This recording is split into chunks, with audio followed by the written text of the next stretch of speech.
Yo guys, welcome back to the channel, and today we have our October 1st update to Hajimari no Kiseki. So we're gonna go in through all of my thoughts and all of the new additions to the game. But now, as you see, I have our platinum trophy. It shot up from 0.3% all the way up to 3% as of this recording for this trophy. Once again, because of the master codes being locked out to non-DLC buyers of the game. So to get that out of the way, in addition of that, you're gonna need to be roughly around 233 in order to hit your first master course at level 15. With the update to the enemies being more stronger. So previously it was stated that there'd be an item to upgrade all enemies to plus 50 levels or plus 100 levels. That is actually incorrect. That is a new game plus bonus, meaning if you want to take advantage of that, you have to do a new game plus. However, to access the rest of the True Revere Quarter, you do not need to do New Game Plus. The game will automatically add that in, and it will just call it another extra chapter in the game. So that is a very nice thing. But in order to get the max level enemies in the game, you need to do it in New Game Plus. Also, it should be noted there was a translation error, or they didn't state it beforehand, but the extended plus 50 levels or plus 100 levels activate on all enemies in the game, not just in the True Revere Corridor, meaning that even in the story, the enemies will be much, much stronger. And it will also mean, literally, if you're playing Nightmare mode, your final boss will be at actually max level. So if you're going to have a rougher time to do that on Nightmare or Abyssal, so keep that in mind. It is every single enemy in the game gets those level up bonuses, which also means you only need to be in True Revere Quarter level 4 in order to have max level enemies to get max XP. So once again, keep that in mind for this trophy. But once again, because they increased the levels, it's much easier to get what is actually possible now to get level 15 Master Course in the game. So we're going to go through all the new additions, and the first one you see on the screen is your one character that was added to the game, and it is a big doozy. It is McBurn. So we should kind of go over McBurn. He doesn't actually have any unlockable weapons or armor in the game. He has his accessory from the True Revere Quarter, which you have to grind out. But other than that, his weapons and armor are pretty much locked in. You can't change it. He comes fully kitted out with ornaments and everything, and comes with a very powerful tool set to begin with in the game. Let's go over these. This is once again, your most important one is his demonic form level 2, not his full demonic form. If you haven't seen CS4 or played certain parts of this game, you won't see that. But this is his level 2 form. It grants him a demonic form for 6 turns. Huge. Gives you extreme ex high increase to attack, strength, attack, ATS, and speed. Huge. Gives him 150% HP, and even though it uses 200 CP, it gives him 100 CP back. So, his first move is a giant. His basically his fireball move. It hits a small circle. It's not honestly. I would advise not using it because the next two.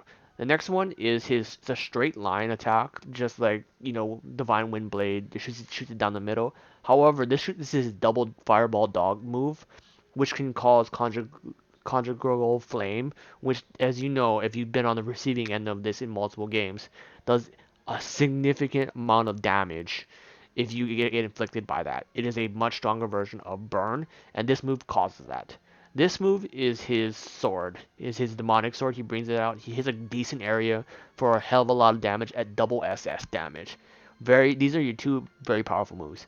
But then we go into his S-craft, and we all know his S-craft, one of the most powerful S-crafts in the game.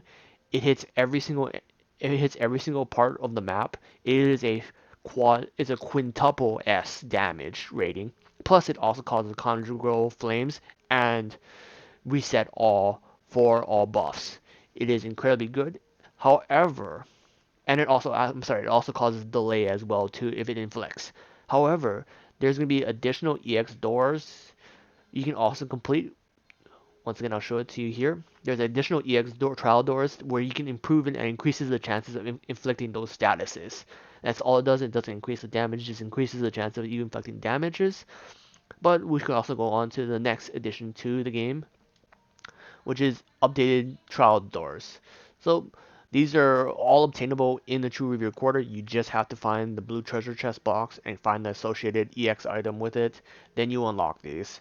For the most part, I haven't really tested any of these because, once again, McBurn was just so incredibly powerful. He had to be on the team, and there was no real reason to have anybody else other than McBurn himself. But also another addition to the game is increased levels in Murrier weapons. For there's two more levels after the final level from the first part of the game where you need one black Zamorian ore to create it. You need now five in order to create the level two for the level two, and three for the level 2 version of it as well. I mean, the level 3 version of it as well. So you're going to need a total now of 6 black Zimmerine ore, but they made it much easier to get shards of black Zimmerine ore in treasure chests in the EX part of the dungeon. Also, they added this item here, which is U material conversion. It's basically converting your mirror into U material, where you can break it in this side over here. You break that item on this and this part of the thing. You can also buy new stuff, buy more used stuff in here as well too. So that is in addition to that. With all the changes, they've also added some new EX missions in the game, making it very easy now to buy all your upgrades in the game. You have so much of the upgrade material now that you should easily be able to buy that and spend a lot on some of the most powerful items, consumables in the game down there. So we move on. We'll talk about story lastly, but there's some new additions to the game. Oh, we should kind of show you off there here. The top floors now only have one golden orb, which is of course McBurn. You get 4 new story beats, and you get 1 new red orb. For the red orb, it's mostly useless. It's another barrel mini quiz. I personally don't like these because it takes so long to translate and answer the question in the time allotted. So I personally don't like doing that. You get advanced levels of Shining Pom Pom. Once again, I beat the regular one. I am not going to beat my head against some of the even more powerful AIs. But you also get advanced VM masters. Here you get 3 new master cards, and when you beat the 3 masters in here, but there's 9 total players in here, you get Sword Master, the EX version, very very powerful. Sword Master now has more HP. Whenever he kills a unit, he gets his attack increase. But also the most important thing about Sword Master now is when he deals damage when he destroys a card, he can also destroy a card in your hand as well too, making it even more powerful. You also get Alchemist, very honestly to me it's a very weak master card, but the coup d'etat, the last card you get in there is Arc Shining Paladin, easily now the best master card in the game, better than Beast. You also get Beast in this game when you beat McBurn, not through this. But McBurn, once you unlock him, you get him and you beat him and you get Beast. Very good Master card as well too. But Arc Shining Paladin is easily the best Master card in the game. They increased it by 7 HP. He now recovers 2 health per turn. He still has the random revive effect if need be. Still at 4 damage in an incredible Master card with 5 starting energy. It is an incredible Master card, absolutely worthwhile. But once again, once you beat all the characters in the game, there's virtually no reason for you to need that Master card. But once again, very, very powerful Master card. So we move on to the last part, some of the story. So you're going to see an overarching story in the True Reviewer Quarter until you get to the final boss. Be very wary. That final boss is a 3-part fight. You need 3 different teams to fight it. On Nightmare, it is a very tough fight. I actually legitimately had to cheese it. And once again, this is before I even did any of the free level ups on the enemies. So meaning, if you do this with the level ups, the boss will be maxed out at 250. If it's not, if you didn't use any of the level up bonuses, he will be 198. And even then, on Nightmare, you have to prepare for that fight. The boss on Nightmare will literally one-shot you if you do not prep ahead of time, and he can have infinite turns as well too. It is a very tough fight. I pretty much just had to cheese the boss by using infinite Z capsule, Zerum capsule, spam, and delay tactics. But my best team right here, these 4 pretty much were able to face tank the boss if prepped ahead of time and just beat the boss. And also, Just so you know, in the third stage, there is a bug currently when he uses his all wiping move, which once again, you have to be aware he has a move that will wipe you no matter what, and you have to stop him and beat him during that time. Uh, there is a bug that will cause the game to crash. Just letting you guys know, it will crash the game, and you will have to reset the entire 3 fights if that happens. So please be aware that is possible. Once again, honestly, it's a good the story from the main story is a good send off to the series, and nothing I can really say other than that. It ends the series well. So you're wondering what else the story is wise. Cassius' family goes to Ymir. Really boring story, honestly. This one is about Makarov and Mary mostly. It's alright. I just never really cared for those two NPCs, so it's nice to see. This is Ash and the school festival. Once again, a nice scene. Didn't really care for it too much, but it was definitely a nice scene. And this is Breen and Osborne's connection. Honestly, should have been CS4, if anything, like it's a hidden ending.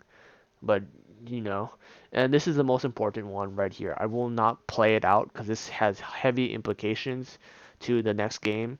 But just to kind of summarize the stories in here, there's 3 different stories.